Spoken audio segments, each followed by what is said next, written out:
예수님께서 육체로는 죽임을 당하시고 영으로는 살리심을 받으셔서 옥에 있는 영들에게 전파하시니라, 이렇게 베드로서에 말씀하고 있죠. 그런데 거기서 전파했다는 그 말 속에는 좋은 소식, 기쁜 소식이라는 뜻이 없다는 것이죠. 사람이 죽은 후에는 희망이 없는 것입니다.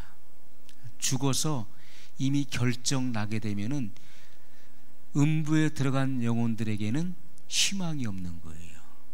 우리가 단테의 그 신곡에 보면은 지옥문 앞에 그렇게 써 있어요.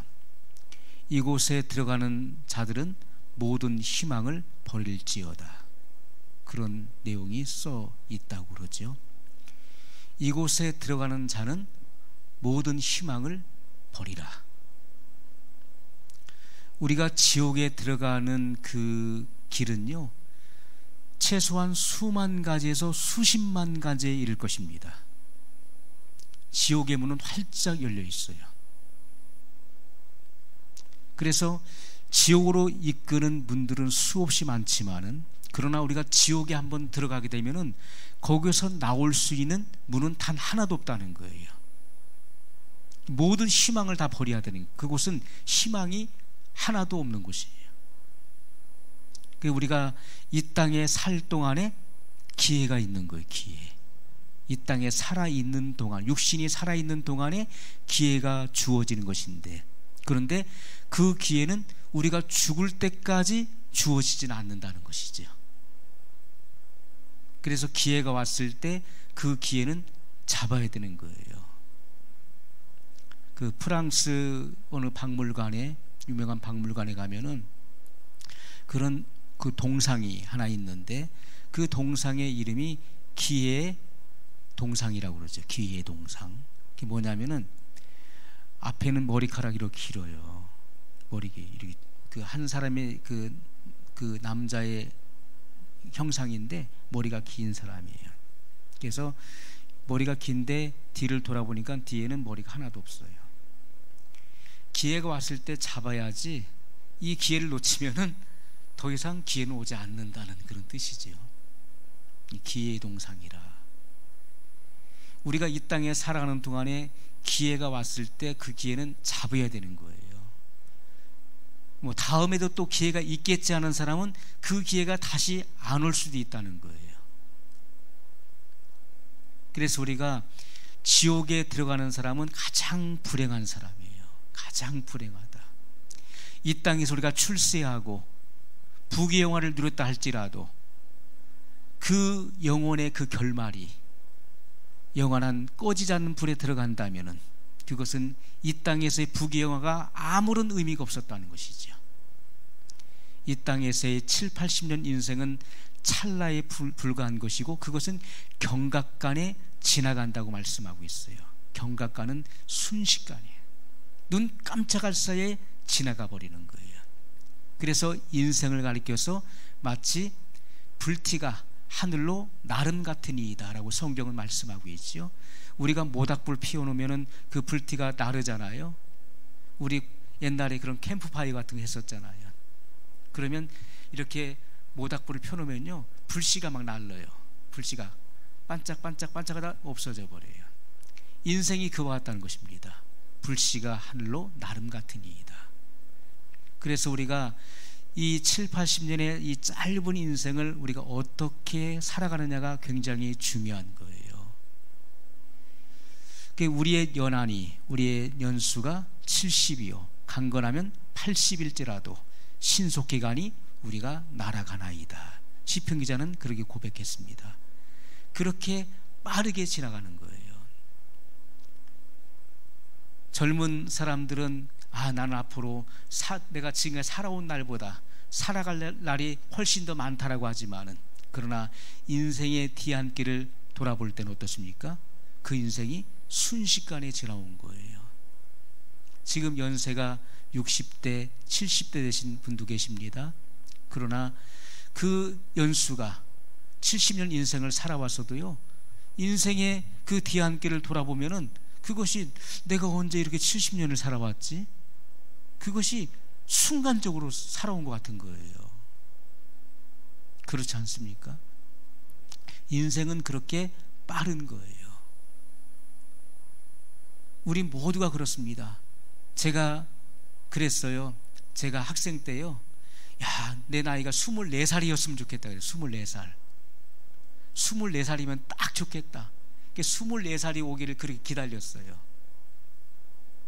그런데 그 세월이 순식간에 다 지나갔다는 거예요.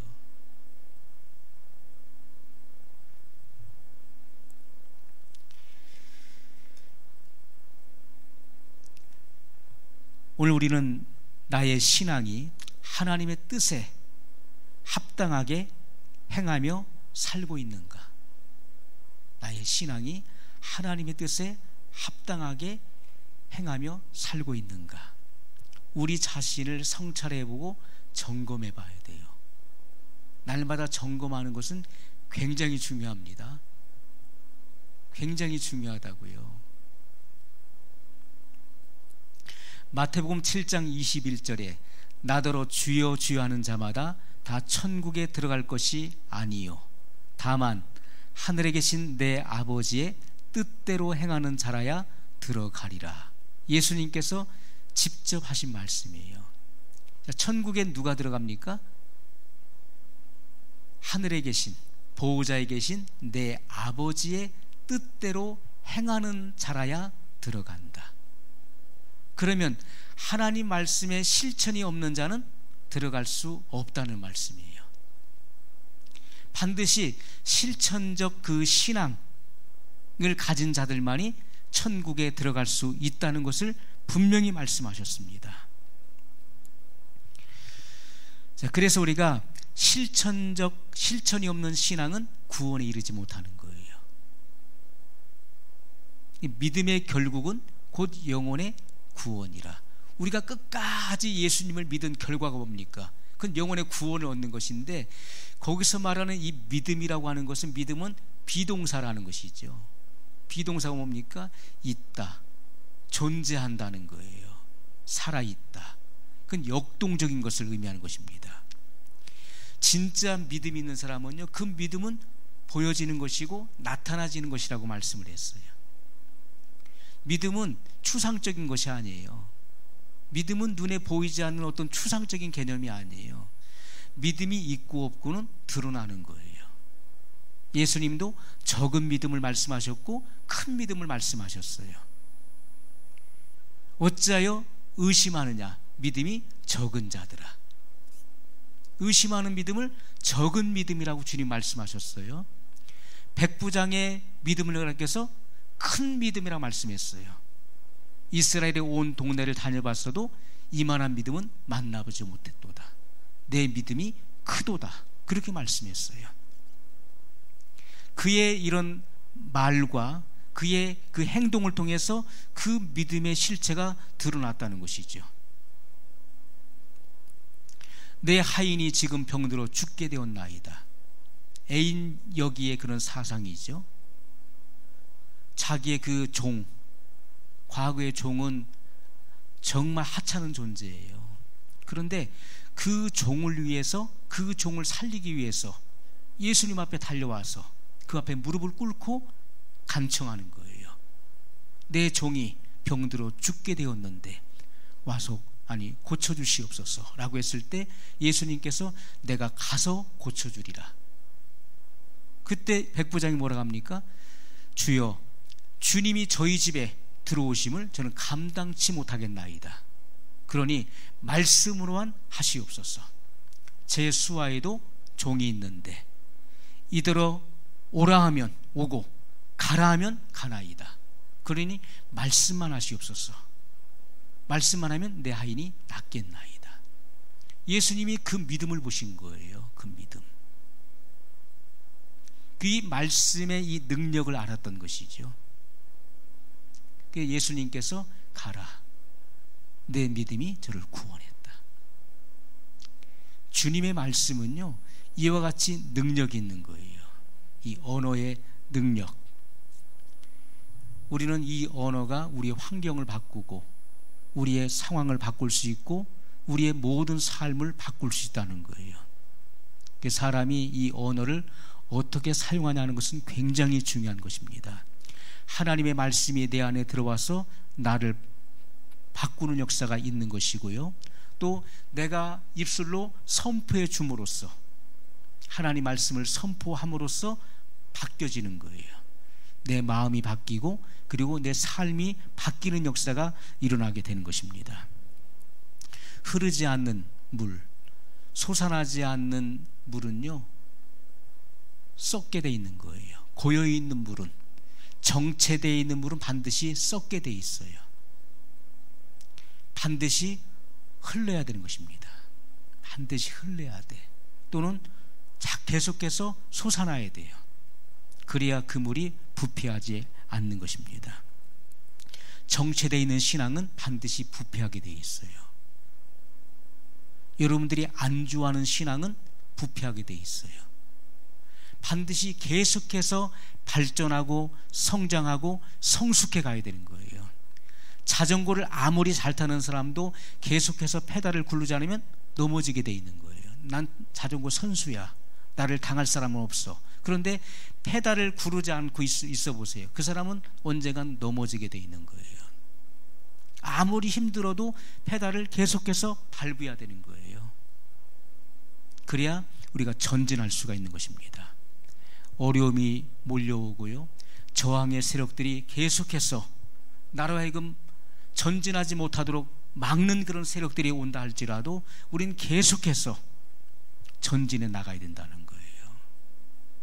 마귀는 미혹과 유혹을 통해서 우리를 넘어뜨리지만은 하나님은 시험하지도 않으시고 시험을 받으시는 분도 아니시라고 말씀하고 있어요.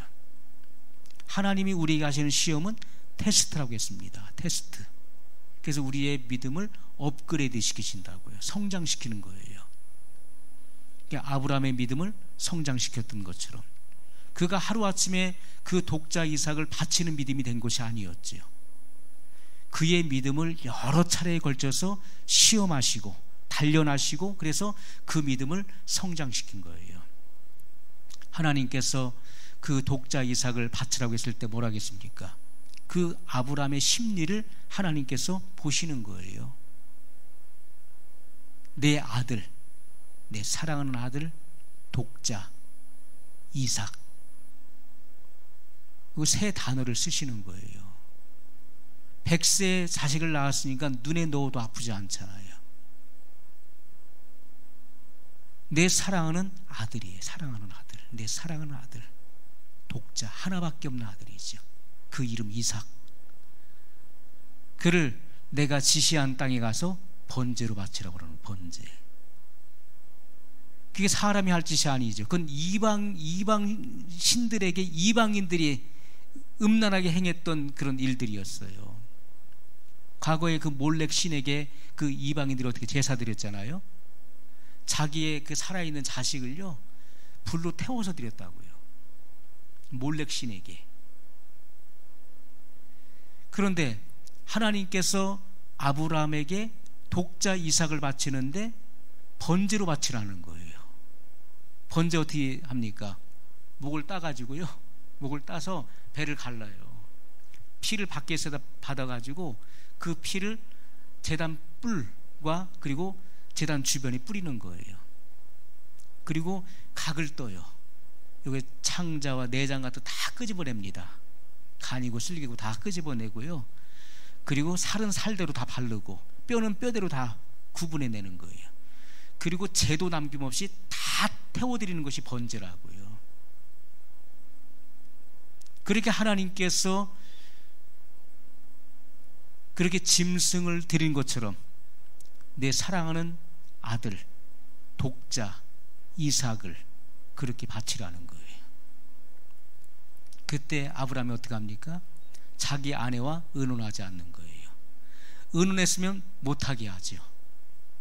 미쳤다고 할 겁니다. 미쳤다고 집에서 쫓아낼 거예요 아마. 의논하지 않고 아침 일찍이 자기 아들에게 짐을 지게 하고 장작을 준비해서요 어깨에 지게 하고, 아브라함은 손에 칼과 횃불을 들고 가는 거예요. 사할 길을 갔는데 아들이 묻잖아요. 아버지, 여기 번제할 이 준비가, 나무도 준비됐고 그리고 칼도 횃불도 다 준비됐는데 번제할 어린 양은 어디 있습니까? 라고 묻는 거예요. 그때 아버지의 심정을 생각해 보세요. 뭐라고 합니까? 하나님께서 다 준비해 놓으셨단다 그러는 거예요. 히브리서에 보면은 아브라함은 부활을 믿었다고 말씀하고 있어요. 부활신앙. 하나님께서 그 아들을 죽일지라도 죽은 자 가운데서 살리신다고 하는 그 믿음을 갖고 있었다는 거예요. 그리고 어떻게 합니까? 거기 단을 쌌어요. 장작을 올려놓고 다 준비해놨어요. 그리고 어떻게 합니까? 이삭이 머리가 나쁜 사람이 아니에요. 이삭이 보통 머리가 아니죠. 그는 장차 그는 오신 그리스도의 예표가 되는 거예요. 오신 그리스도의 예표. 자기의 몸을 아버지의 뜻에 순종해서 십자가에 자기 자신을 번제로 드려지는 오신 예수 그리스도의 예표가 되는 것입니다. 보니까 양이 없잖아요. 그럼 누가 희생이 되겠습니까? 아, 나를 잡는 거구나 하는 것을 금방 알아채렸지요. 그런데 어떻게 합니까? 반항하지 않는 거예요. 저항하지 않는 거예요. 아버지가 그를 결박할 때 순순히 묶여지는 거예요. 그 당시에 역사학자에 의하면은 아브라함의 나이가 127세. 그럼 이삭의 나이 몇 살입니까? 27에 장성한 청년이에요. 그러면 나이든 127세의 아버지를 못 이기겠냐고요. 자기를 지금 번제물로 지금 드리려고 하는데 아버지가 그냥 치매에 걸리셨구나 하고서 밀쳐내고서 도망갈 수도 있었겠지요. 그러나 아버지의 뜻에 그대로 복종되어지는 거예요. 순순히. 그리고 그 제단 위에 올려져요. 아버지가 칼을 들어서 이삭을 향해서 내리칠 때도 그는 저항하지 않습니다. 그때 천사 하나님의 사자의 음성이 급하게 들리죠. 아브라함아, 아브라함아, 내 아들 독자 이삭에게 아무 일도 행하지 말라. 하나님의 목소리가 급하게 그는 이삭을 죽은 자 가운데서 도로 얻은 것입니다. 하나님의 사자가 말리지 않았으면 이미 이삭은 죽었어요.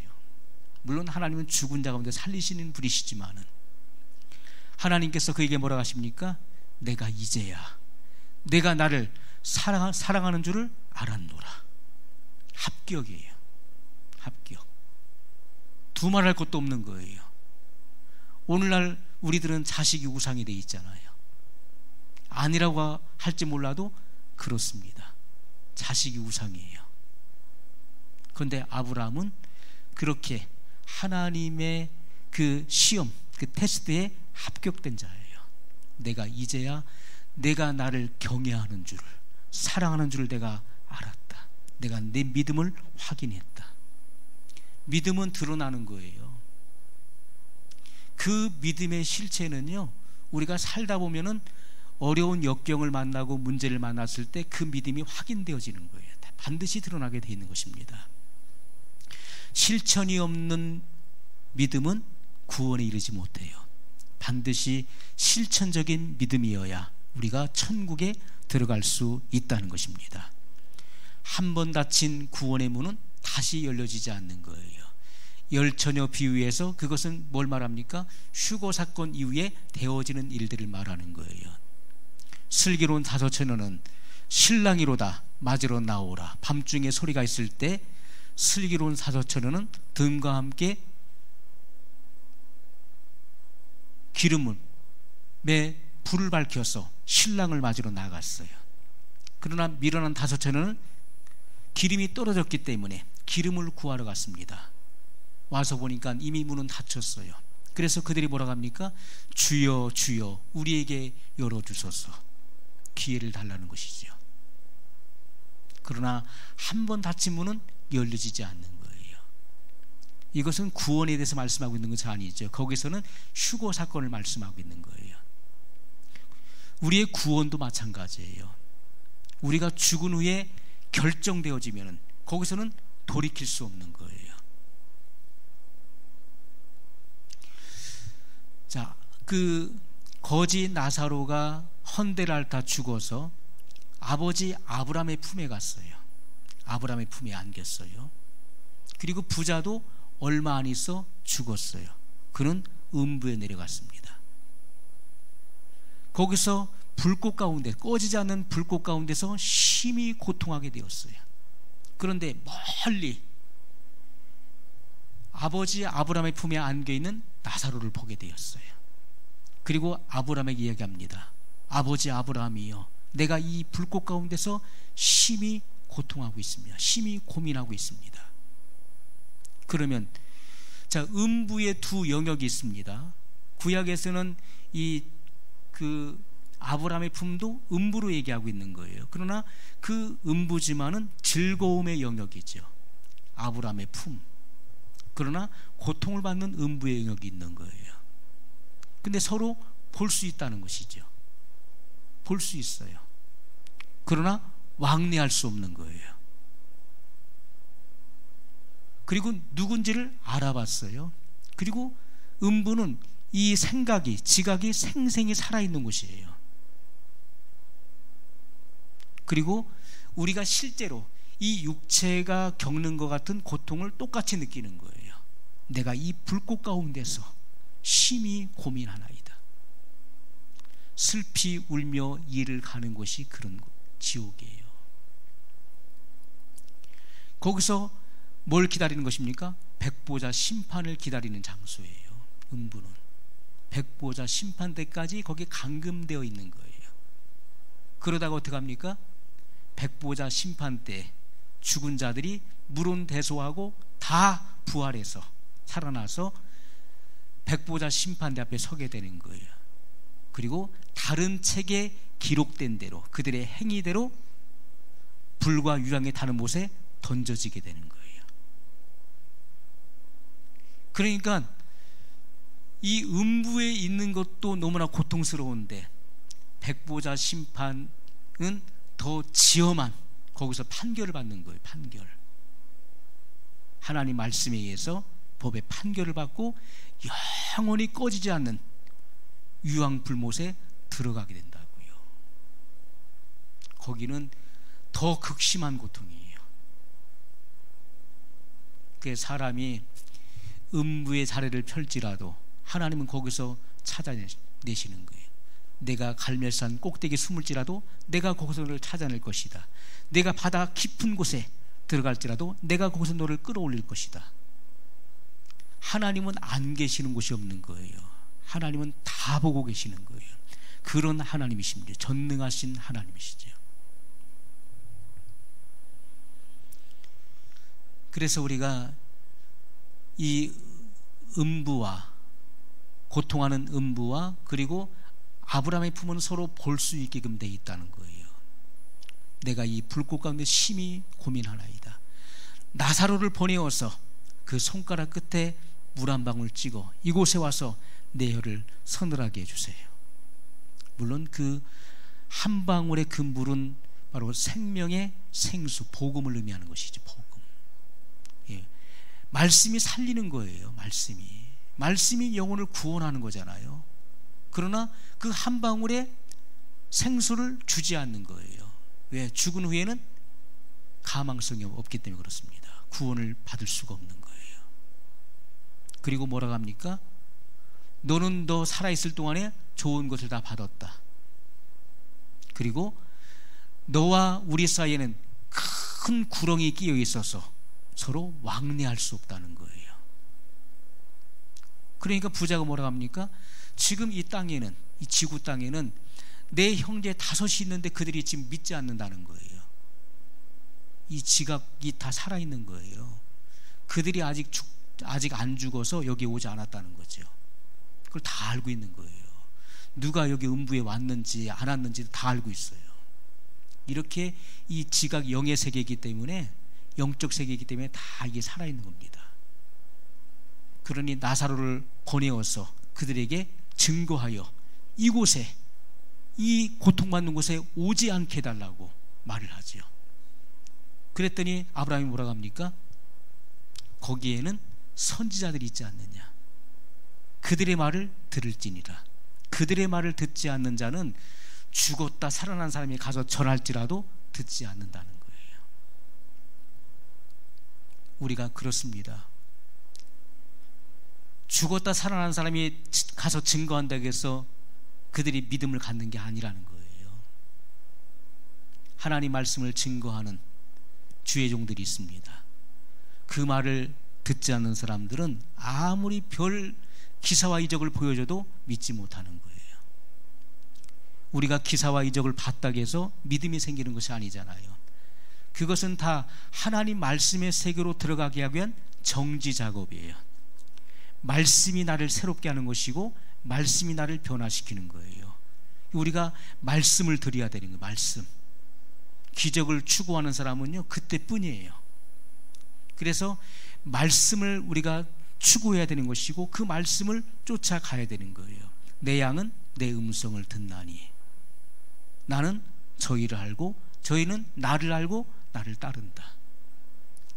우리가 목자의 음성을 들을 수 있어야 돼요.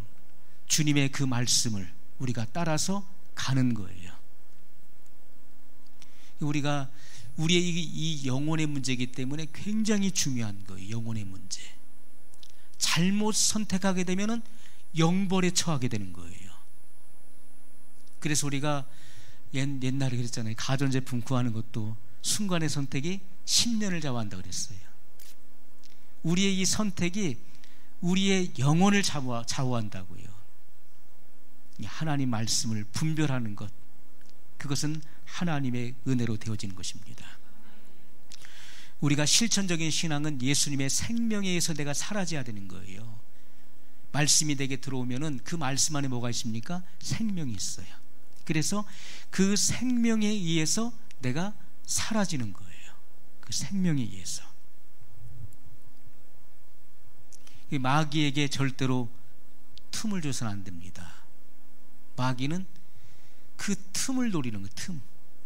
틈이 있으면 절대로 안 되는 거예요. 물과 배는 불과 물의 관계예요. 물이 없으면 배가 무슨 소용이 있나요? 배를 아무리 거대하게 만들었어도, 좋게 만들었어도 물이 없으면 배가 가치가 없는 거예요. 그래서 배와 물은 불과 불의 관계예요. 서로 뗄래야 뗄 수 없어요. 그런데 그 배에 틈이 생기면 어떻게 됩니까? 물이 들어오죠. 그 배에 구멍이 생기면은 물이 들어와서 그 배는 물 속에 가라앉게 돼 있어요. 우리는 이 세상에 살면서 이 땅에 발을 딛고 살아가요. 우리가 이 세상을 떠나서는 살 수 없잖아요. 여기 발 붙이고 살아가야 되잖아요. 그러나 우리가 틈을 주게 되면은 세속의 물결이 내 안에 한없이 들어오는 거예요. 세속의 물결이. 안 그렇습니까? 죄를 한 번 짓는 것은 우리가 어떻습니까? 한 번 짓는 것. 한 번 짓는 것은 어렵지만은요, 두 번 짓는 것은 쉬운 거예요. 한 번 틈을 주게 되면 어떻습니까? 틈을 주게 되면은 그 틈으로 세속의 물결과 세상의 물결이 계속 들어오는 거예요. 계속. 그래서 내가 세속화되는 거예요.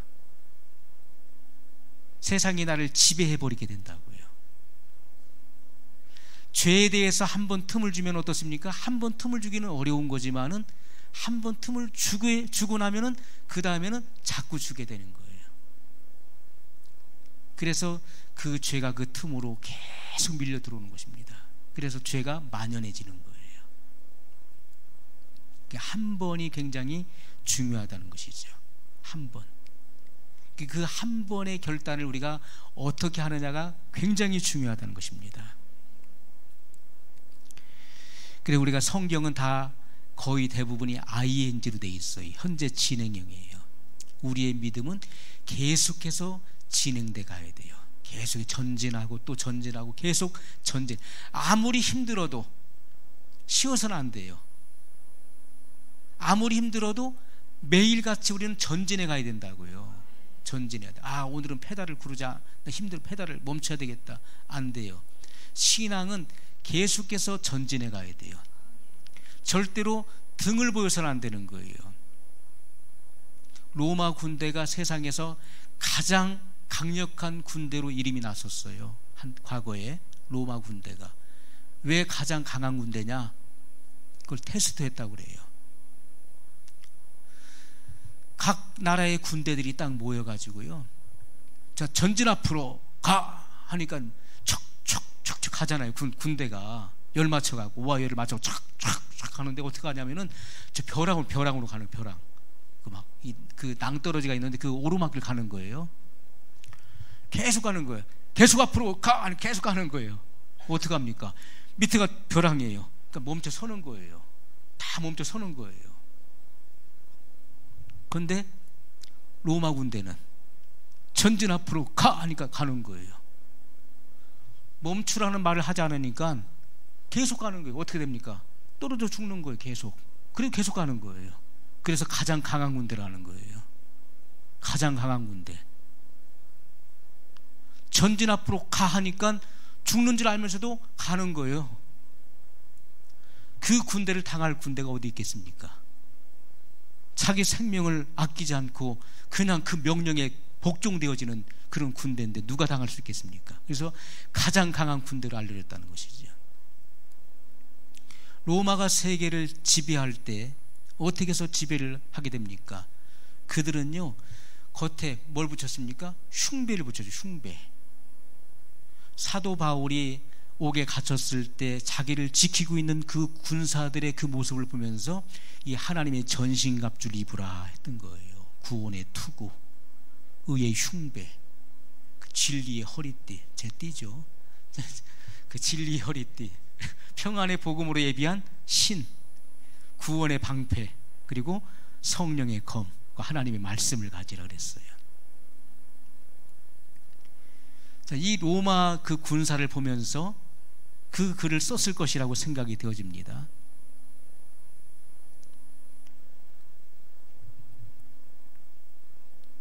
무슨 말을 하다가 잠깐 잊었어요.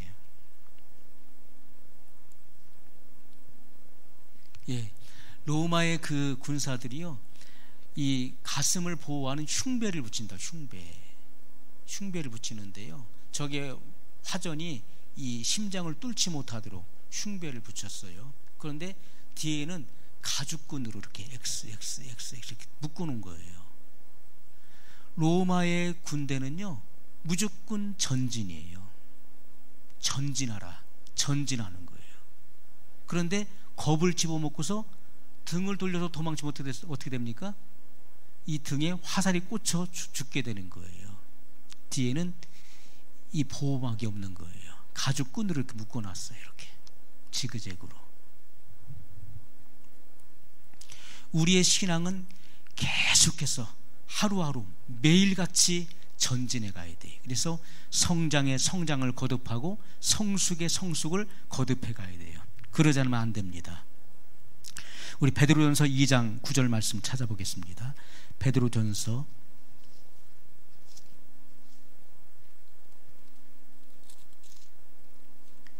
2장 9절의 말씀입니다.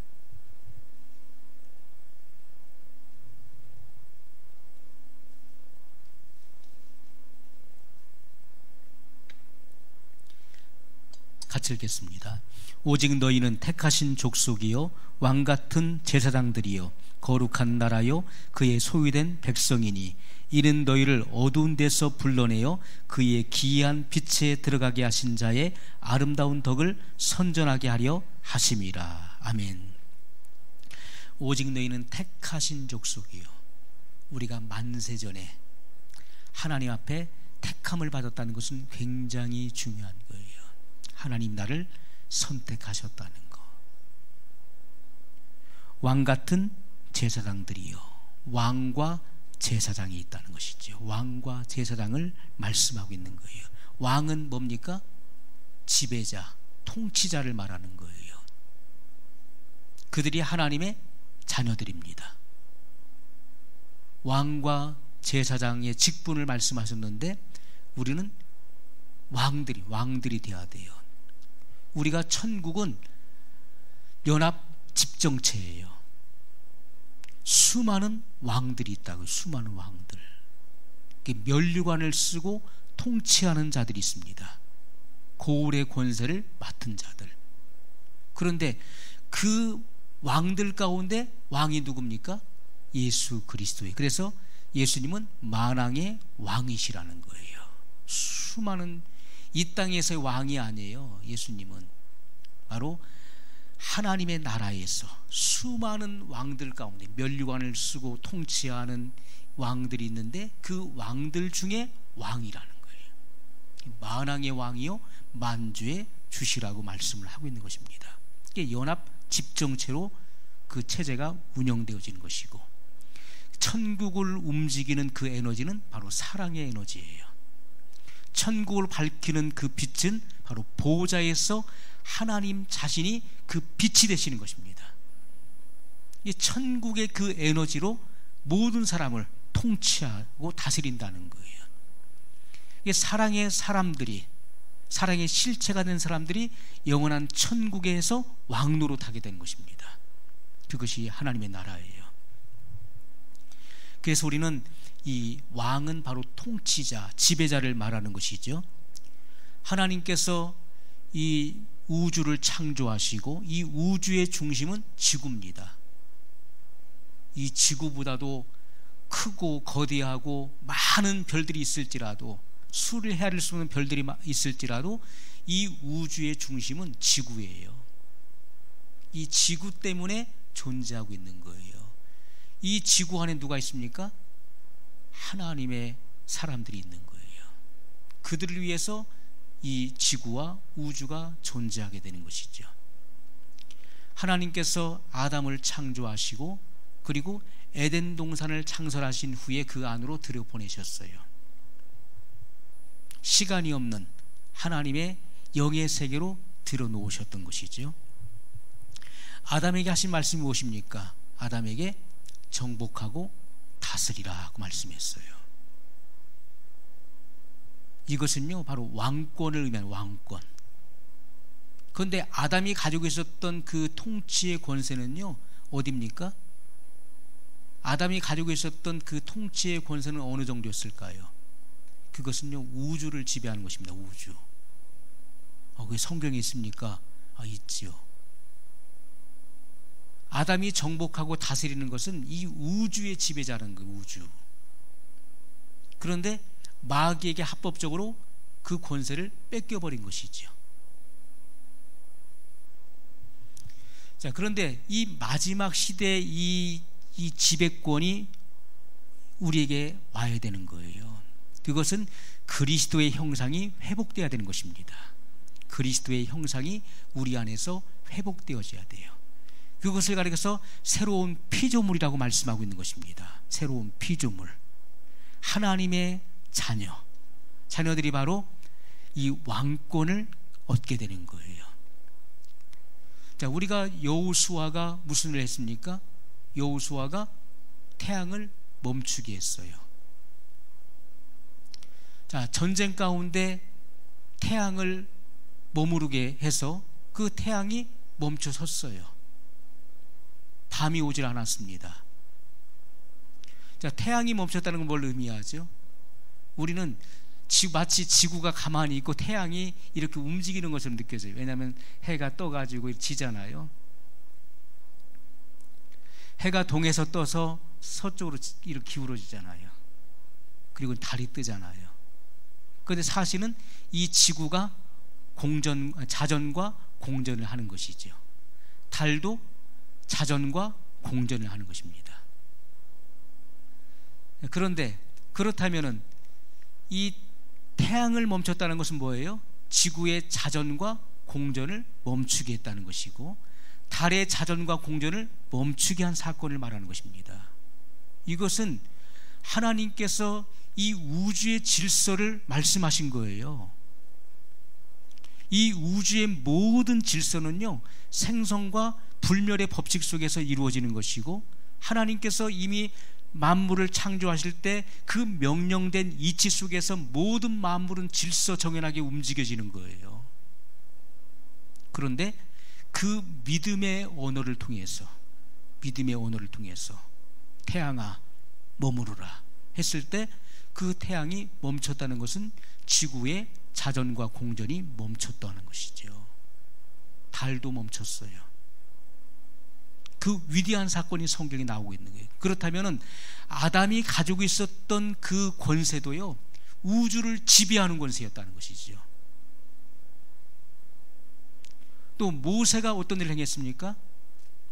모세가 손을 들고 그 지팡이를 바다 위를 가리켰어요. 그곳으로 갈라지게 하라 하셨을 때, 그 지팡이를 바다 위로 가리켰을 때 사막에 뜨거운 그 열풍이 불어왔죠. 동풍이 불어서 서로 바닷물을 물러가게 하신 거예요. 이것은 자연계의 법칙을요 거스리는 겁니다.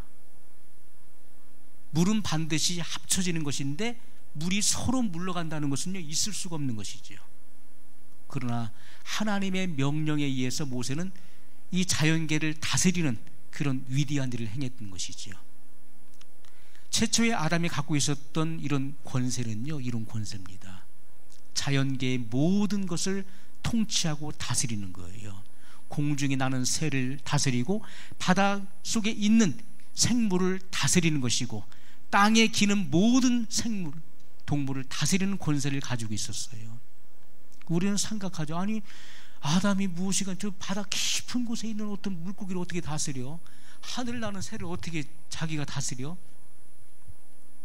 우주를 다스리는 통치자예요. 그런 통치권이 아담에게 주어졌던 거예요. 우리는 성경에서 이 부분적인 부분들을 우리에게 계시해 주고 있는 거잖아요. 그랬을 때 우리는 그 한 가지를 보면은 10가지를 100가지를 알 수 있는 거예요. 그래서 하나님의 자녀들에게 주시는 권세는요 우리가 상상할 수 없는 거예요.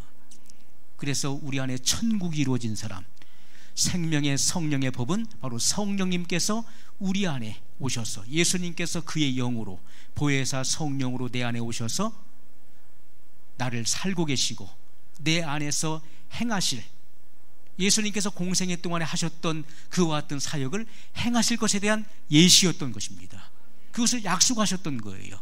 그리고 우리 안에 실제로 오셔서 여기서 다스리시는 것입니다. 그래서 내 안에 천국이 이루어지고 나 자신을 온전히 복종케 된 사람들은 하나님께서 그들을 통해서 무제한적으로 역사하신다는 것이죠. 무제한적으로. 그것이 마지막 시대의 열방을 회복시키는 두 증인의 사역이 되는 것입니다. 그런 역사를 하나님께서 이루기를 원하시는 것이죠. 주님이 우리에게 주시는 생명은 바로 조회의 생명이에요. 조회, 헬라 말로 조회죠. 이것은 영원한 생명이에요. 이 말씀 안에 영원한 생명이 있는데 이 생명 운동을 내 안에서 일으키시길 원하시는 거예요. 말씀이 들어가면은 이 말씀이 내 안에 들어가서 운동하는 거예요. 그건 생명의 운동인 것입니다. 생명이 내 안에서 역동한다고요. 그러면 내가 변하여 새 사람이 되는 거예요. 그것이 하나님의 역사인 거예요. 말씀을 수십 년 들었어도 변화가 없다면은 내가 그 말씀을 받지 못했다는 것이죠. 생명의 말씀을. 생명의 말씀이 들어가서 여기서 운동하게 되면은 반드시 변하게 되는 거예요. 그래서 사도 바울이 증거했었던 그 증거의 말씀을 사람의 말로 받지 않고 하나님의 말씀으로 받았다고 그러잖아요. 말씀으로. 데살로니가 교인들이 하나님 말씀으로 받았다. 이 말씀이 저희 믿는 자 속에서 역사하는도다. 말씀은 반드시 역사하게 돼 있어요. 내가 그 말씀을 영의 양식으로, 생명의 양식으로 취하게 되면은요, 그 말씀은 믿는 자 안에서 역동한다고요. 막 운동해요. 말씀은 죽은 문자가 아닙니다.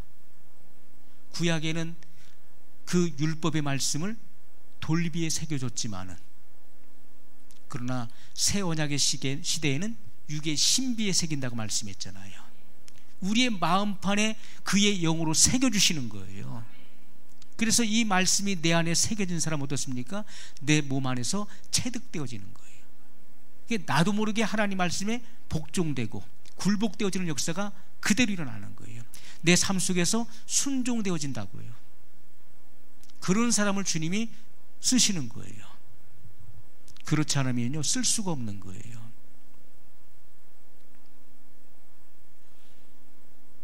자, 그래서 우리는 세상을 다스리는 자예요. 하나님의 자녀의 권세는요, 세상을 다스리는 자예요. 환경을 다스립니다. 문제를 다스리는 자예요. 이 하나님의 자녀의 권세를 우리가 사용해야 되는 거예요. 환경을 다스려요. 문제를 다스리죠. 상황을 다스릴 수 있는 거예요. 이런 다스리는 권세를 가진 자들이 하나님의 자녀라고 하는 거예요. 우리는 거룩한 나라입니다. 하나님 나라의 일원이라는 거예요. 그리고 소유된 백성이에요. 하나님의 소유, 이것은 성물을 말하는 것이죠. 하나님의 것으로 인쳤기 때문에 성물이 되는 거예요. 성령으로 인침을 받은 사람은 하나님의 자녀예요. 성물이 되는 것이죠.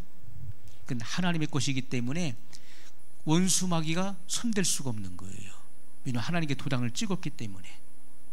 하나님의 것을 누가 뺏을 수 있겠습니까?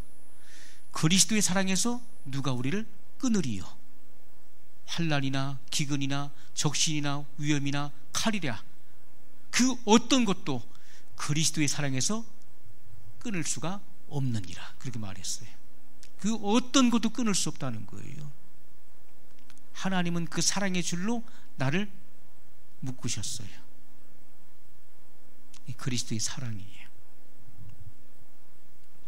우리는 육신의 부모로부터 우리가 태어났습니다. 이 몸을 가지고 태어났어요. 태어난 사람은 어떻습니까? 육신의 부모의 피가 흐르잖아요. 그리고 육신의 부모가 받았던 그 본성을 우리가 받은 거예요. 그 본성은 죄의 본성이죠. 죄의 본성. 그러니까 한 번 난 사람은 2번 죽어요. 2번 난 사람은 한 번만 죽으면 돼. 한 번 났다는 것은 육신의 부모로부터 태어난 거예요. 그 사람은 2번 죽는다고요. 왜요? 처음에 사람이 죽잖아요. 그것은 영육이 분리되는 거예요. 육체는 땅 속에 들어가죠. 그리고 그 영혼은 음부에 들어간다는 거예요.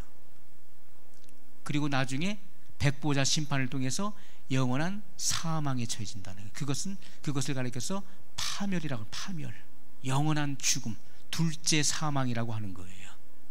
그러나 거듭난 사람은, 2번 난 사람은, 어머니 뱃속에서 나고 그리고 물과 성령으로 거듭난 사람은 육신이 한 번만 죽으면 되는 거예요. 영육이 분리되는 것. 그리고 영원한 아버지 나라에 들어가게 되는 것입니다. 그래서 우리가 거듭난다는 것이 그렇게 중요한 거예요. 물과 성령으로 거듭나지 않으면 하나님 나라를 볼 수 없느니라. 거듭나지 않으면, 다시 나지 않으면, 내가 새로 나지 않으면, 위로부터 나지 않으면, 하나님께로부터 내가 나지 않으면 하나님 나라를 볼 수 없느니라. 위로부터 난 자만이 하나님의 자녀예요. 너희가 거듭난 것이 금이나 은같이 썩어질 씨로 된 것이 아니라는, 썩어질 것으로 된 것이 아니라는 거예요. 너희는 썩지 아니할 씨로 되었다. 그 씨가 바로 말씀의 씨예요. 부활 생명을 일으키는 하나님의 말씀의 씨가 들어가서 그 영혼을 거듭나게 했어요.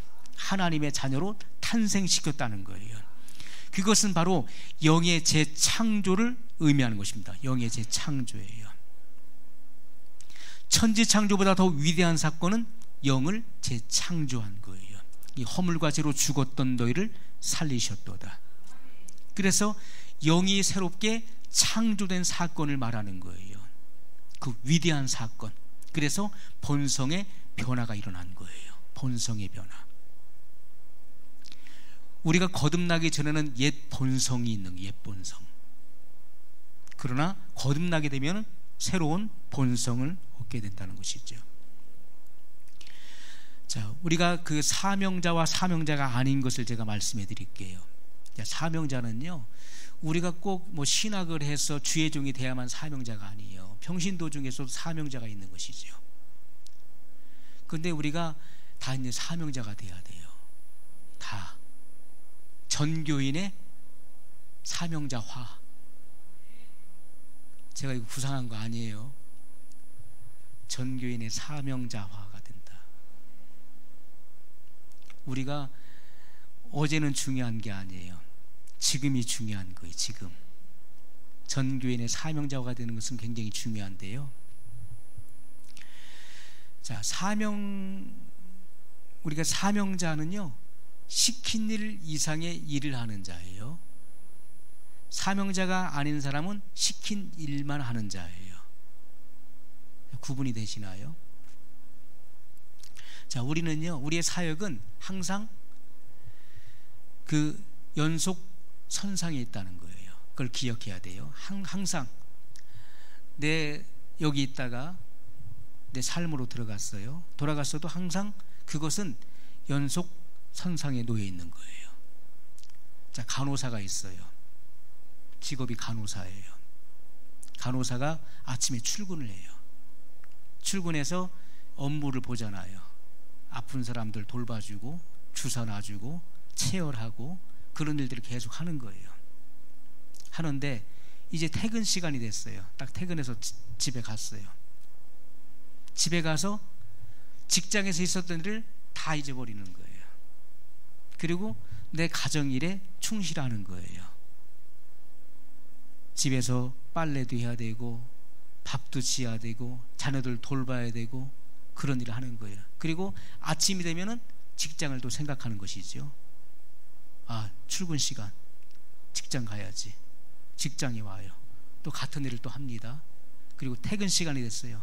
집에 들어가면 다 잊어버리는 거예요. 그리고 내 가정일에 충실하는 거예요. 자, 이 사람은 사명자가 아닌 거예요. 사명자는 어떻습니까? 간호사가 퇴근했어요. 집에 왔는데도 뭘 생각합니까?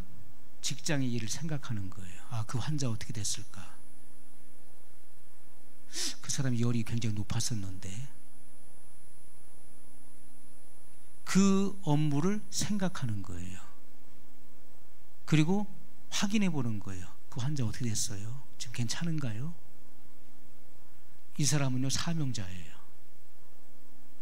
왜냐하면 그 직장의 일이 연속 선상에 놓여 있는 거예요. 자기 삶과 무관하지 않고 연결되어지는 거예요. 그냥 항상 생각한다. 항상 생각하는 거예요. 우리가 꼭 목회자만이 사명자가 아니에요. 목회자도 퇴근하면은 교회 일을 다 잊어버리는 사람도 없을까요? 없지 않다고 생각합니다. 중요한 것은요, 우리가 항상 우리의 어떤 이 본연의 신앙의 우리 임무를 잊어서는 안 된다는 거예요. 항상 생각하는 거예요. 이 사명감 가지고 생각하고 구상하는 거예요. 늘 관심을 가지고 가는 거예요. 그것이 바로 사명자예요. 전체를 볼 수 있는 안목이 열려야 돼요. 전체를 볼 수 있는 안목이. 그래서 이 통찰이 깊은 것이죠. 뭐 어떤 부분적으로만 보는 것이 아니라 전체를 볼 수 있는 눈이 열려야 되는 거예요. 전체를 봐야 돼요. 자, 여러분들이 교회에 들어왔어요. 딱 내가 앉아야지. 그거 앉아서 그것만 하는 것이 아니라 딱 들어오면은 전체가 한눈에 다 들어와야죠. 전체가.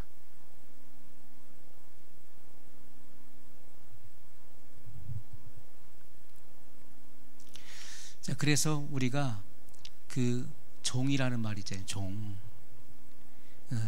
슬레이브라고 하는 이 종, 이것은 노예를 말하는 거예요. 노예. 이 슬레이브라고 하는 이 노예는요, 그냥 어쩔 수 없이 해야 되는 거. 어쩔 수 없이. 왜? 안 하면 혼나고 야단 맞으니까. 노예잖아요. 노예. 자기 시간이 없고 자기 일이 없고 자기 계획이 없고 자기 물질이 없는 거예요. 자기 것이 하나도 없는 거예요. 주인을 위해서 살다 죽어야 되는 거예요. 슬레이브, 노예예요. 마지못해 어쩔 수 없이 하는 거예요. 그러나 서번트가 있죠. 제가 주보에 거기 페스토라고 안 써놨어요. 서번트라고 써놨죠. 서번트는 뭡니까? 자기의 생명을 바치는 종을 말하는 거예요. 생명을 바친다. 예수님께서는 이 땅에 오셔서 자기의 생명을 주셨어요. 많은 사람을 위해서 대속물로 자기 생명을 주셨다고요. 그래서 예수님을 서번트라고 하는 거예요. 그분은 의로운 종이에요. 의로운 종. 우리가 슬레브가 되면 안 되고요, 서번트가 돼야 돼요. 의로운 종, 주님을 위해서 생명을 바치는 그런 의로운 종이 돼야 돼요. 우리가 다 그런 사명자가 돼야 됩니다. 이 마지막 시대에 하나님의 음성을 듣는 자가 돼야 돼요. 내가 누구를 보내며 누가 우리를 위하여 갈고 하는 주의 음성을 들어야 되는데, 그 음성은 거룩하게 된 자들이 듣는 거예요. 우리는 그 음성을 들어야 돼요. 주님의 그 나를 부르시는 그 음성. 하나님께서 그 사무엘을 부르셨죠. 어린 사무엘. 그 성전에서 어려서부터 자라났죠. 어느 날 하나님께서 사무엘을 부르시고 사무엘아, 사무엘아. 그런데 한 번도 하나님 음성을 들어본 적이 없잖아요. 이 밤에 자기를 부르는 사람은 제사장 외에는 없잖아요. 엘리 제사장에게 달려갔죠. 부르셨습니까? 라고 하니까 아니, 안 불렀는데. 돌아가서 자거라. 예. 자고 있는데 또 들려. 사무엘아, 사무엘아. 또 벌떡 일어나서 또 엘리 제사장에게 또 갔어요. 부르셨습니까? 안 불렀는데. 생각해 보니까 심상치가 않은 거예요. 하나님께 부르시는 것 같아요. 그래서 이번에도 소리가 들리거든, 너를 부르는 소리가 들리거든, 주여 제가 여기 있나이다 말씀하옵소서, 그렇게 대답하라고. 누웠는데 또 소리가 들리는 거예요. 사무엘아, 사무엘아. 그때 제사장이 시킨 대로 엎드려서 주여 제가 여기 있나이다 말씀하시옵소서. 그러면서 그 귀가 영안이 열리는 것이죠. 하나님과 교통하게 되는 것이죠. 처음부터 막 열리는 게 아니에요. 이렇게 처음에는 좀 미숙해요. 혼돈의 시기를 거쳐요. 그러나 그것이 점점 가면서 질서가 잡히고, 그러면서 주의 음성이 뚜렷하게 세미하게 들려오는 거예요. 하나님의 음성은 우리 마음에 들립니다. 그리고 거의 대부분은요, 성경 말씀으로 우리에게 말씀하시는 거예요. 말씀으로 말씀하신다고요. 그 하나님의 말씀을 정확하게 드려야 돼요. 그러면 조금도 혼돈이 없어요. 하나님의 말씀은 질서 있습니다. 질서가 있어요. 하나님 말씀은 우리에게 화평을 가져다 줘요. 하나님은 어지러움의 하나님이 아니시오 오직 화평의 하나님이시라고 말씀했어요. 하나님의 음성은 우리에게 평화를 가져다 줘요. 기쁨이 있어요. 주의 음성을 내가 들으니 사랑한다는 말일세. 주님의 음성을 들어보세요. 주님은요, 어떤 분이신 줄 아세요? 주님은 부르시는 거예요. 나를 부르세요. 이렇게 일로 오라고 그래요. 그럼 제가 거기 가잖아요. 가면은요, 주님은 저만큼 계시는 거예요. 이렇게 오라고 그래요. 거기 가잖아요. 주님도 그만큼 더 한 발짝 뒤에 계시는 거예요. 또 오라고 그래요. 거기까지 또 가면은 주님은 또 한 발짝 뒤에 계세요. 이렇게 오라는 거예요. 주님은 이렇게 그의 자비로운 음성으로 나를 부르시면서 한 단계 한 단계 더 깊은 곳으로 이끌어 가시는 거예요. 주님 그렇게 우리를 인도해 나가시는 것입니다. 우리의 영혼에 성숙이 있어야 돼요. 주님의 음성을 듣고 옅은 물가에서 점점 깊은 물가로 가야 돼요. 겁이 많은 사람들은 옅은 물가에서 수영을 하는데 어떻게 합니까? 수영할지 모르니까 손으로 땅을 짚고서 발만 굴르는 발만, 그리고서 앞으로 가는 거예요. 이렇게. 그러나 수영을 잘하는 사람은요, 깊은 물가로 가는 거예요. 깊은 물가로. 파도 타는 사람들 보세요. 파도가 두렵지 않은 거예요. 그 몰려오는 그 파도를 이용해서요, 아주 막 날러요, 날러. 그 파도를 이용하는 거예요. 우리는 깊은 물가로 가야 돼요. 깊은 물가로 들어가야 돼요. 그 말씀의 깊은 영역 속에 들어가고 그 말씀을 우리가 먹을 수 있어야 돼요. 그 말씀을 취할 수 있어야 된다는 것입니다. 주님과 호흡할 수 있어야 돼요. 주님과 더불어 먹을 수 있어야 돼요. 주님은 나로 더불어 먹으신다고 말씀하셨어요. 자, 그래서 우리가 이 거듭난다는 것은 굉장히 중요한 거예요. 하나님께서 아브라함에게 약속하셨죠. 아브라함에게 복을 약속하셨어요. 아브라함은 열국의 아버지가 된 거예요. 아브라함은 뭡니까? 처음에 개종하기 전에 그 이름은 아브람이었죠. 아브람은 큰아버지예요. 그 아브람을 아브라함으로 바꿔주셨어요. 그 이름이 뭡니까? 열국의 아버지예요. 모든 민족의 아버지. 열국의 아버지로 바꾸셨어요. 그래서 이름이 굉장히 중요하다는 거예요. 이름. 왜냐하면 그 이름의 뜻대로 되기 때문에 그렇습니다. 왜냐하면 그 이름 속에 그 이름 속에 뭘 담습니까? 하나님의 생명을 담는 거예요. 생명을 담아서 다른 사람에게 전이시키는 것입니다. 그래서 이름이 굉장히 중요한 거예요. 이름이. 그게 아브람 갖고는 안 되는 거예요. 왜? 큰아버지니까. 열국의 아버지가 돼야 되는 거예요. 그래야 열방에게, 열국에 생명을 줄 수가 있는 거예요. 그 이름을 아브라함으로 바꿔놓으시고 하나님은 일을 하시는 거예요. 그래서 아브라함에게 복을 약속하셨죠. 내 씨로 말미암아 열국이 복을 받는다고 하는 그런 말씀을 하셨죠. 그래서 이삭 때 몇 배로 거둡니까? 100배를 100배. 그의 농사에 그가 100배를 거두게 되었습니다. 야곱 때는 어떻습니까? 야곱은 거부가 되어 돌아오는 복이에요. 거부가 돼요. 요셉 때는 어떻습니까? 요셉 때는 세계를 치리하는 그런 복이 돌아오는 거예요. 요셉의 때. 우리가 점점 창대해지는 그런 축복이 임해야 된다고요. 세계를 치리하는 복. 그것이 바로 하나님의 자녀의 권세예요. 먼저 하나님께서는 말씀을 통해 뭘 줍니까? 우리에게 꿈을 주고 비전을 심어준다고요. 말씀을 듣다가 내 안에 비전이 생기는 거예요.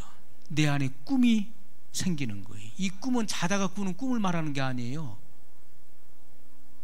너희 늙은이들은 꿈을 꾸리라니까 아우 나 요즘에 꿈이 자꾸 꿈을 꿔. 나이가 드니까 자꾸 꿈을 얘기하는 게 아니에요.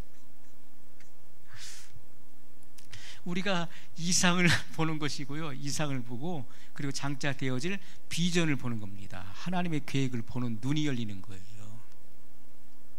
이게 열려야 된다고요.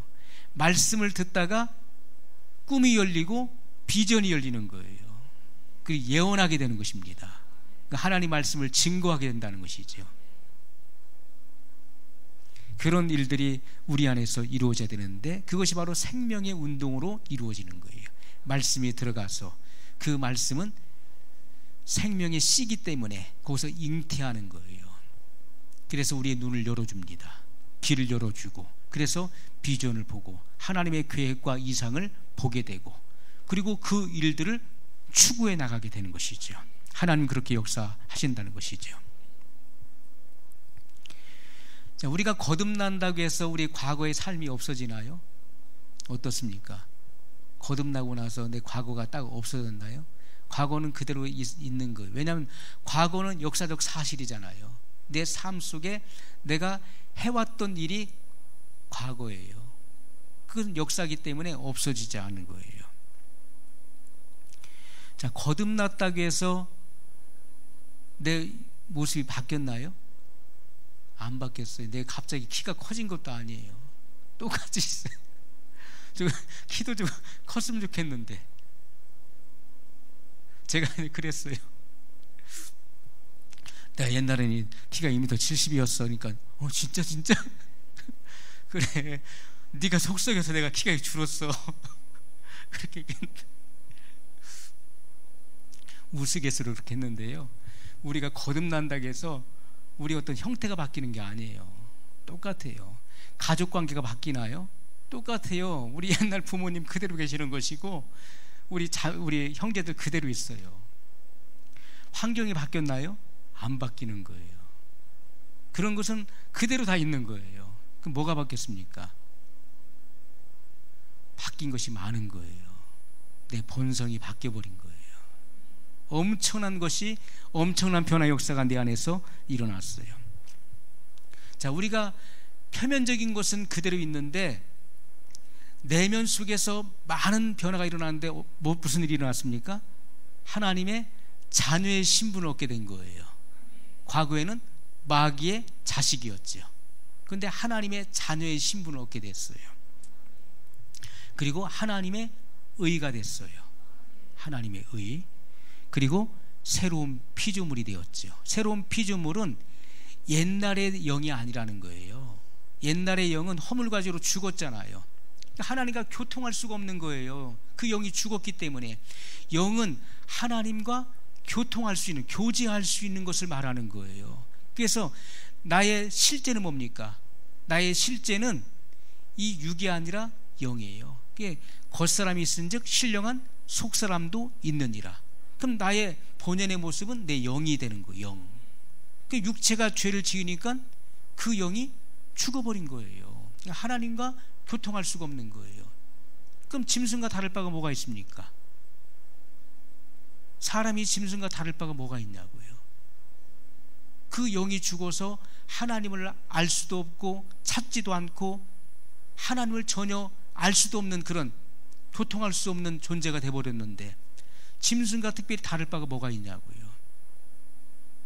그래서 우리의 영을 재창조하시는 것입니다. 새로운 피조물이라는 거예요.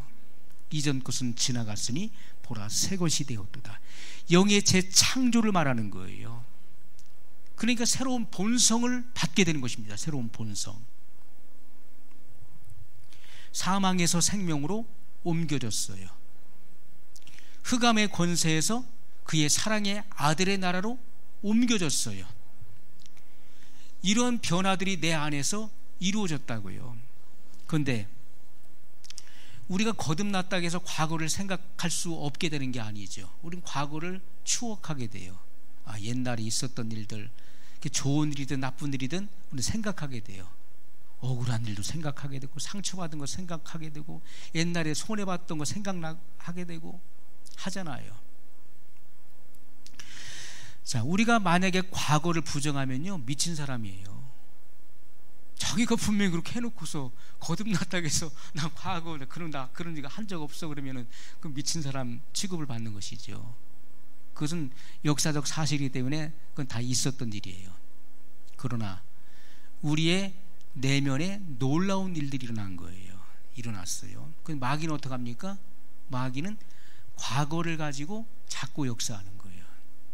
너 옛날에 그런 사람이잖아. 너 옛날에 그랬잖아. 그러면서 과거를 자꾸 추억하게 만들고 거듭나기 이전에 내가 했었던 그런 못된 행실들을 자꾸 떠올리게 만들어요. 너 달라진 게 뭐 있어? 너 그대로잖아. 너 변화된 거 하나도 없잖아. 네 모습이 달라졌어? 뭐가 달라졌어? 네 환경이 바뀌었어? 안 바뀌었잖아. 너희 부모님 바뀌었어? 형제들 바뀌었어? 내 상황이 바뀌었어? 안 바뀌었잖아. 그렇게 마귀는요, 과거의 그 역사적인 사실을 떠오르게 해서 그렇게 집중적으로 공격하는 거예요. 자, 이 말씀을 여러분 잘 들으셔야 돼요. 그래서 우리에게 이 틈을 주는 겁니다. 이 생각으로 틈을 내는 거예요. 틈이 생기면은, 자, 영계에서는 어떻습니까? 영계에서 뭘 쏩니까? 화전. 이 불화살을 쏘는 거잖아요. 화전. 우리가 의의 흉배를 붙이는 것은 적의 화전으로부터 가슴을 보호하고, 이 구원의 투구를 쓰는 것은 이 머리를 보호하기 위한 거잖아요. 그런데 이 화전이라고 하는 말이 요즘에 우리가 이 해석은요, 미사일로 해석이 되는 거예요. 미사일. 지금 미사일은요, 집중 타격을 하죠. 그래서 뭐 지대공 미사일, 또 공대공 미사일 또 있잖아요. 그래서 이 지상에서 공중으로 쌓아 올리는 것을 지대공 미사일이라고 하잖아요. 또 비행기에서 또 공중에서 공중으로 이렇게 쏘는 것도 있고요. 공중에서 또 이 땅으로 쏘는 것도 있고요. 공지대 미사일도 있고 하잖아요. 그런데 이런 그 미사일들은요, 다 거기에 입력이 돼 있어요. 표적이 포착이 되면은요, 스위치를 누르게 되면은 그 시간이 있어요. 그 시간대에 그 비행기보다도 3배에서 4배 이상 빠른 속도로 가가지고 명중을 시키는 거예요. 정확하게 그 표적을 맞춘다고요. 그런데 우리가 연기에서는요, 조금의 오차도 없어요. 조금의 오차가 없다고요. 표적을 딱 보고서 쏘면은 거기 그대로 맞게 돼 있어요. 그게 우리가 죄와 사망의 법칙이라고 했습니다. 법칙. 그 법칙은요, 정확한 거예요. 내가 죄와 사망의 법칙에 걸리면은 그 사람은 거기에 딱 맞는 거예요. 폭격을 맞는다고요. 그 죄와 사망의 법칙이 뭡니까? 내가 죄를 안 지려고 몸부림치는 거예요. 내가 그렇게 하지 말아야지. 자기의 힘, 자기의 의지를 가지고 죄를 안 지려고 하는 사람은 작심삼일이에요. 며칠 못 가서 그 무너져 버려요. 그 결심이. 여러분 안 그러셨습니까? 얼마나 죄를 안 지려고 얼마나 몸부림쳤나요? 그게 안 되는 거예요. 참다가 나중에 이게 쾅 폭발해 버린다고요. 그게 안 돼. 제가 그걸 수없이 많이 했어요. 선한 자 하면 말도 마세요. 저를 따라갈 분 여기 한 분도 안 계실 거예요. 선한 자가 제가 제일 강했던 사람이에요. 그래서 제가 전에 머리 이렇게 하는데요, 최소한 1시간에서 2시간 걸렸어요. 1시간, 2시간. 왜냐하면 이 머리카락이 한 올이라도 살짝 삐져나거나 구부러지면은 그것도 머리 다시 감아요. 다시 했다고요, 제가. 그러니까 얼마나 이 자아가 강하고 조금이라도 빈틈이 있으면 안 되는 거예요. 저는 실수를 용납하지 않았던 사람이었어요. 그러니까 이걸 깨트리라고 주님께서 얼마나 저를 이 시련의 그 풀무의 도가니 속에, 풀무불 속에 넣어서 거기서 연단하시고 끄집어내시는 거예요. 다른 사람들은 아유 그래 난 죄인이야, 뭐 나는 그냥 난 그런 사람, 그런 놈이야. 그건 저는 그렇게 안 해요. 확실하고 그걸 정확하게 하고 실수가 없게끔 하니까 이 선한 자가 굉장히 강했던 거예요. 그게 죄인 줄을 몰랐던 거예요. 선한 자, 의로워지려고 하고 내가 노력해서 죄를 안 지려고 하고 참고. 그런데 그 참는 것이요, 못 가는 거예요. 참다가 어떡합니까? 나중에 그것이 크게 폭발해 버려요. 그것이 죄와 사망의 법칙이에요. 부부 전쟁도 왜 일어납니까? 이웃과의 전쟁 왜 일어납니까? 참다가 못 참으니까 폭발해 버리는 거예요. 그것이 선한 자아로부터 나오는 것이고요, 그것이 죄와 사망의 법칙에 딱 걸려든 거예요. 그건 성경을 거스리는 거예요. 차라리 그냥 주님 앞에 그냥 다 그렇습니다. 저는 이런 사람입니다. 이런 노예 미움입니다 하고서 그냥 주님 앞에 고백하면요, 주님께서 처리해 주시는데 그 법칙을 몰랐었던 거예요. 그러니까 얼마나 저 자신을 학대하고 굉장히 힘들게 제가 세월을 보냈어요. 그런데 그거 버리니까 너무 편한 거예요. 저는 이 머리가 눌리는 것을 허용하지 못했던 사람이에요. 이게 머리가 눌리는 게, 한번 머리 감잖아요, 절대로 눌리면 안 돼요. 그런데 이렇게 세미나 가잖아요. 목회자 세미나, 뭐 교단에서 세미나 한다 가면은요, 딱 상황을 딱 봐요. 아 이거 뭐 사람이 지금 많아가지고 머리를 못 감겠구나. 머리 감을만 하고 시간도 안 되고 환경이 안 되다 가면 머리를 못 감잖아요. 그럼 어떻게 머리가 눌리면 안 되잖아요. 그래서 앉아서 자는데, 앉아서 벽에서 30cm를 띄는 거예요. 머리를 이 등에서, 이 벽에서 딱 해서 딱 앉아갖고요, 이렇게 하고 자는 거예요. 이불 여기 여기 무릎까지만 덮고 이렇게 자는 거예요. 얼마나 피곤하겠어요. 저 좀 위로해 주세요. 얼마나 그렇게 이게 선한 자예요. 그래서 너무너무 피곤하고 막 못 견디겠다. 그럼 이렇게 눕는 거, 이렇게 누르면 이게 머리 눌리니까 이렇게 누우면은 이 머리가 눌릴 수 있잖아요. 뛰는 거예요. 간격을 띄어서 이렇게 하고서 거리를 두고 이렇게 자는, 그러니까 얼마나 힘듭니까? 그렇게 정말 저 자신을 피곤하게 했어. 피곤하게. 지금 그냥 누워요, 그냥. 아까도 말씀 보다가 하루 종일 말씀만 봤거든요. 말씀 보고 기도하고. 그러니까 어떤 날 피곤이 이렇게 와요. 그때는 그냥 소파에 그냥 누워요, 그냥. 아니, 눌리건 말건 막.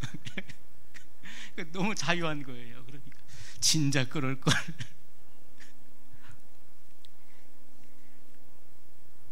그게 선한 자아예요. 이 선한 자아가 깨져야 돼요. 내가 스스로 노력해서 도덕적으로 윤리적으로 죄를 안 짓고 그래서 의로워지려고 하는 것, 이것이 깨져야 돼요. 주님 앞에서 내 자신의 실존을 그대로 드러내야 돼요. 이런 사람입니다, 이런 존재입니다 라고 드러내야 돼요. 그리고 성령님께서 내 안에 오셔서 나를 지배하셔서 생명의 성령의 법이 죄와 사망의 법을 무력화시켜야 돼요. 그래야 자유하게 되는 것입니다. 자유하는 거예요. 너무너무 자유로운 거예요. 신앙생활이 그래서 기쁘고 즐거워야 되는데 과거는 어땠습니까? 내가 하려고 하니까 힘들고 고달프고 피곤한 거예요. 내가 하려고 하니까. 내가 그 막 자전거를 타고서 그 오르막길을 내가 올라간다고 생각해 보세요. 이거 막 페달도 안 굴러주지. 이게 얼마나 힘들어요. 이 자력으로 하는 신앙생활이, 자력. 하다 안 되면 막 화가 나죠. 신경질이 나고. 신앙생활은 자력으로 하는 게 아니에요. 타력에 의해서 되는 것입니다. 타력에 의해서 성령으로 저절로 되는 거예요.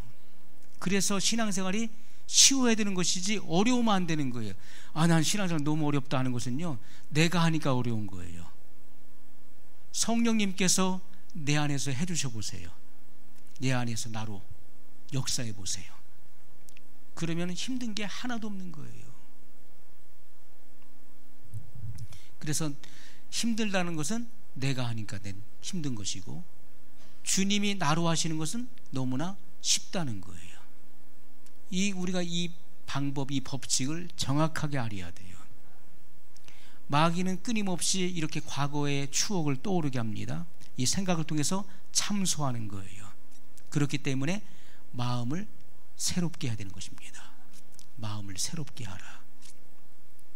마음을 새롭게 함으로 변화를 받아 하나님의 선하시고 기뻐하시고 온전하신 뜻이 무엇인지 분별하도록 하라고 말씀했어요. 자, 이것은요, 우리가 마음을 새롭게 하는 것은 선포하는 거예요. 선포. 자, 마귀가 과거를 떠오르게, 야, 너 옛날에 너 그런 사람이었잖아. 응? 너 다른 사람 미워하고 또 정죄하고 판단했던 그런 사람이었잖아. 응? 또 남이 거 막 훔치는 그런 사람이었잖아. 이렇게 참수하고 정죄할 때 우리는 어떻습니까? 그래, 그렇다. 그러나 그 사람은 그리스도와 함께 십자가에 이미 죽었어. 이렇게 선포하는 것입니다. 맞아. 그런데 그 사람은 이미 예수님과 함께 십자가에 못 박혀 죽었어. 나는 새로운 피조물이야. 나는 새 사람의 인격을 가진 하나님의 자녀야. 이렇게 시인하고 선포하라는 거예요. 이렇게 함으로써 우리 마음이 새롭게 되는 것입니다. 마귀는 끊임없이 그렇게 파상적인 공격을 할 것입니다. 그때마다 우리는 입술의 선포, 하나님의 이 말씀대로 그렇다. 그것은 역사적 사실이기 때문에 내 인생 가운데서 내가 한때 행했던 일이었기 때문에 그렇다. 그러나 그 옛사람은 예수 그리스도와 함께 십자가에 죽었어. 나는 새로운 피조물이야. 나는 새롭게 창조된 하나님의 자녀야. 이렇게 시인하고 선포해 줄 때 우리는 새 사람의 인격 안에서 살 수 있는 것이고, 주님은 그러한 사람을 통해서 무제한적으로 역사하시고 하나님의 영광을 드러낸다는 것입니다. 우리 말씀을 기억하면서 우리 같이 기도하겠습니다.